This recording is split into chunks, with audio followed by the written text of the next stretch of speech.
राष्ट्रीय ओबीसी महासंघाने सुद्धा आता रस्त्यावर उतरण्याची तयारी केलेली आहे। महत्त्वपूर्ण बैठक आत्ताच आपल्या जे आहे नागपुरात बबनराव तायवाडे सर यांच्या घरी पार पडलेली आहे आणि या सगळ्या संदर्भात आता महत्त्वाच्या बैठकीनंतर मुंबईला कूच करण्यापूर्वी जे आहे साखळी उपोषणाची तयारी केली जाणार आहे। ठिकठिकाणी अनेक जिल्ह्यांमध्ये हे उपोषण केलं जाणार आहे आणि 15 दिवसात जी आहे ती पूर्ण तयारी करून मुंबईच्या दिशेने कूच करण्याची तयारी जी आहे ती केली जाणार आहे। या सगळ्या संदर्भात बोलण्यासाठी आपल्यासोबत राष्ट्रीय ओबीसी महासंघाचे राष्ट्रीय अध्यक्ष बबनराव तायवाडे सर आहे। सर, मुंबईला जाण्याची पूर्वतयारी सुरू झालेली आहे, काय भूमिका? नाही, भूमिका हीच आहे की बघा, मी आधी सांगितलेलं आहे की परवापर्यंत आमच्या मनामध्ये कुठल्याही प्रकारची भीती नव्हती। आंदोलनकर्ते खरंच मुंबईकडे कूच करतील का, जातील का, याविषयी आमच्या मनामध्ये 100% गॅरंटी नव्हती, शाश्वत होतो। कारण याच्यापूर्वीसुद्धा 4-5दा त्यांनी आंदोलन करून वेळेवर स्थगित केलेले आहे किंवा पुढे ढकलले होते।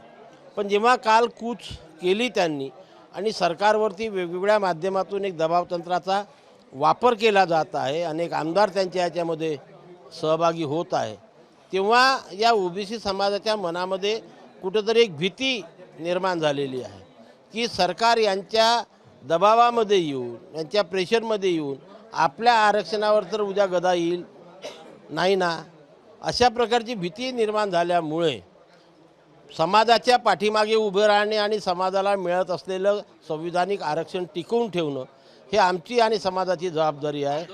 आता isakal.com आहे देशातील नंबर 1 ची मराठी न्यूज वेबसाईट। प्रत्येक अपडेटसाठी isakal.com ला नक्की भेट द्या। आंदोलनाची भूमिका घेत आहेत, दबाव येईल त्यामुळे सरकार कुठेतरी निर्णय बदलेल अशी भीती सध्या वाटते का ओबीसी समाजाला? नाही, वाटत नाही, पण समाजाच्या लोकांचं मनोबल वाढवणं आमचं कर्तव्य आहे। आज आम्ही नेते मंडळी काही याच्यात नाही शंकाने मी कालपर्यंत जाहीररित्या बोलत आहो की सरकारने जे आम्हाला लिहून दिलेलं आहे त्याच्यावर सरकार काल पण ठाम होतं, आज पण ठाम आहे आणि भविष्यातसुद्धा आमच्या पाठीशी राहील याबद्दल।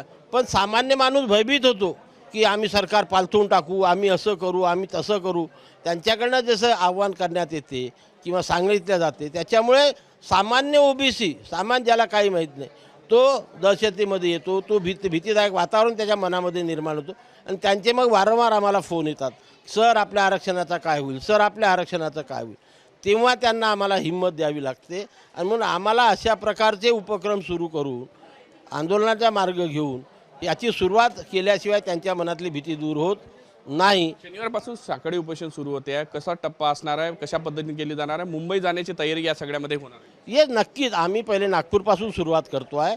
आज सर्व जिल्ह्याचे आमचे जिल्हाध्यक्ष पदाधिकारी या ठिकाणी आहेत, ते आपापल्या जिल्ह्यामध्ये जाऊन त्याची तयारी करतील, काही जिल्ह्यामध्ये साखळी उपोषण करतील आणि त्याच माध्यमातून मग लोकांमध्ये प्रचार प्रसार करून आम्ही एक तारीख ठरवू, त्या तारखेला मुंबईकडे कूच करण्याचा प्रचार प्रसार झाल्यावर मग आम्ही आता ज्याप्रमाणे जथ्थे निघाले त्याचप्रमाणे ओबीसीचे जथ्थे घेऊन मुंबईकडे रवाना होऊ। तरी असे म्हणताय की ज्या पद्धतीने जोपर्यंत डोकं दाखवल्या जात नाही, ताकद दाखवल्या जात नाही, तोपर्यंत ताकद दिसत नाही, त्यासाठी सगळी तयारी? नक्कीच, पण त्याच्याकरता डोके दाखवण्याकरता लोकांमध्ये जनजागृती करावी लागते। आताची ही जी तारीख आहे, मनोज जरांगे पाटलांनीसुद्धा 4 महिने आधी घोषित केली होती, तशा प्रकारचा प्रचार आणि प्रसार त्यांनी गावोगावी जाऊन केला होता।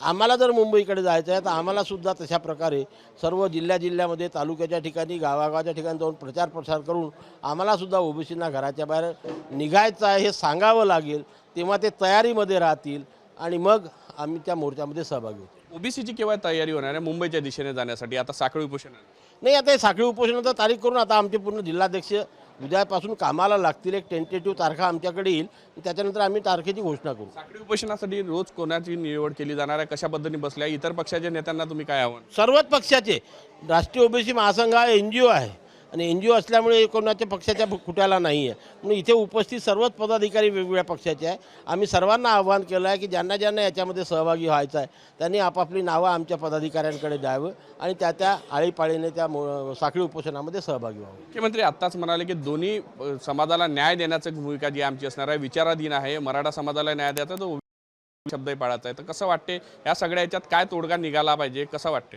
नाही, बघा, आम्हाला दिलेल्या शब्दाच्या पाठीशी त्यांनी राहावं, आम्ही धक्का लावणार नाही असं ते बोलले, आपणच सांगितलेलं आहे, त्यामुळे मी त्यांचं ओबीसी समाजातर्फे पुनश्च एकदा मनपूर्वक अभिनंदन करतो। आणि त्यांची जी मागणी आहे ती कशी पूर्ण करायची तो त्यांचा आणि आंदोलनकर्त्यामधला प्रश्न आहे, त्याच्यावरती आम्ही काही त्याच्यावरती कॉमेंट करू शकत नाही, ते त्यांच्या आपसात चर्चा होईल आणि नंतर ते मार्ग काढतील, काय मार्ग द्यायचा. मुख्यमंत्री असे म्हणाले की मराठा समाजाला न्याय आमचंच सरकार देईल असंही ते म्हणाले. हो, तर ते कसं द्यायचं ते ठरवतील ना. ते जे ठरवतील त्या पद्धतीने त्यांना, आम्हाला न दुखावता, आमच्या आरक्षणाला धक्का न लावता त्यांचे समाधान जे होईल ते त्यांनी दिलं तर आम्हाला त्याचा विरोध नाही. फक्त ओबीसीच्या आरक्षणाला धक्का लागू नये ही भूमिका काय? आमची एवढीच भूमिका आहे की ओबीसीच्या आरक्षणाला धक्का लागू नये. मोठ्या प्रमाणात शेतकऱ्यांचं नुकसान झालं ती सुद्धा तुम्ही मागणी यामध्ये ऍड केली. नक्कीच, कारण ओबीसी हा पूर्ण शेतकरी आहे. सर्व शेतकरी जो आहे महाराष्ट्रातला किंवा देशातला, हा सर्व ओबीसी, 12 बलुतेदार, 11 अलुतेदार हे सर्व ओबीसीमध्ये येतात आणि त्या सर्व लोकांचं फार मोठं नुकसान झालेलं आहे. ते नुकसान सरकारने त्वरित अदा करावी हीच आम्ही प्रमुख मागणी त्या ठिकाणी ठेवणार आहोत. त्वरित म्हणजे किती? साखळी उपोषणादरम्यानच झाली पाहिजे की आणखी काय त्याच्यासाठी कालावधी? लवकरात लवकर 8-10 दिवसामध्ये त्यांचे पंचनामे करणं सुरू आहे. ते झाले असतील तर लगेच सरकारने तो पैसा वितरित करावा. नक्कीच आम्ही मुंबईला जाण्यासाठी तयारी करतो आहे. गरज पडल्यास आम्ही मुंबईला जाऊ अशा पद्धतीची भूमिका जी आहे ती राष्ट्रीय ओबीसी महासंघाचे राष्ट्रीय अध्यक्ष बबनराव तायवाडे सर यांनी साम टीव्हीशी बोलताना मांडलेली आहे. व्हिडिओ जर्नलिस्ट सौरभ बोलेसा, पराग डुबळे, साम टीव्ही न्यूज, नागपूर. देश विदेशातील प्रत्येक घडामोडींचे लाईव्ह अपडेट मिळवण्यासाठी आता साम टीव्हीच्या सर्व सोशल मीडिया प्लॅटफॉर्मला लाईक, फॉलो आणि सबस्क्राईब करा.